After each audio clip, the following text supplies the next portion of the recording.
Hello, Jim Hodges here, the voice behind this unabridged recording of Margaret Pumphrey's Stories of the Pilgrims. This is a wonderful book. It'll introduce the listeners to the fascinating story of the Pilgrims while following the children of William Brewster.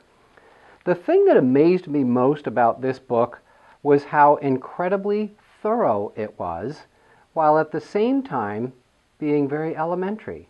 It starts in Scrooby, England, where the Pilgrims are, they're not called the Pilgrims now, they're dissenters. They're having church services on their own, and the king is very upset about this. And they are persecuted, and they're fined, and they're thrown in jail. So they finally decide they're just going to leave. So they go to Holland, and they stay in Amsterdam. And they're raising their families there and having their worship services there, because in Amsterdam there's a little bit more freedom of religion there. Well, eventually they discover that their kids are really, well, there's too much cultural influence, and they're not really happy about the cultural influence that their kids are getting, so they have to pack up and leave there. They go back to England quickly and pick up another ship, and they sail to the New World and land in Plymouth in Massachusetts, and they're in the Cape Cod area, and the stories that Margaret teaches about the things that happened on the way over. The main mast of the ship breaks, and they just happen to have this big screw to fix it.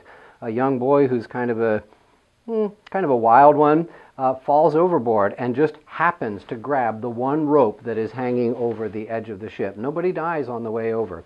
I mean, it's a great story. There's the very difficult time. There was a starving time when they first got here. It tells the story of the first Thanksgiving with the Indians.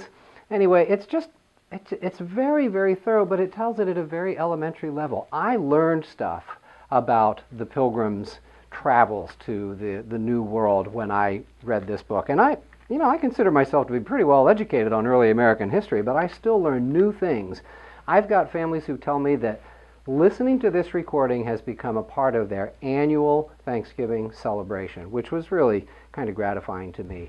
This book is available from a company called Yesterday's Classics. If you Google that, Yesterday's Classics, you'll find the company, and you can get the book. And since this is an unabridged recording of the book, you can follow along in the book with me. This recording lasts 4 hours and 10 minutes.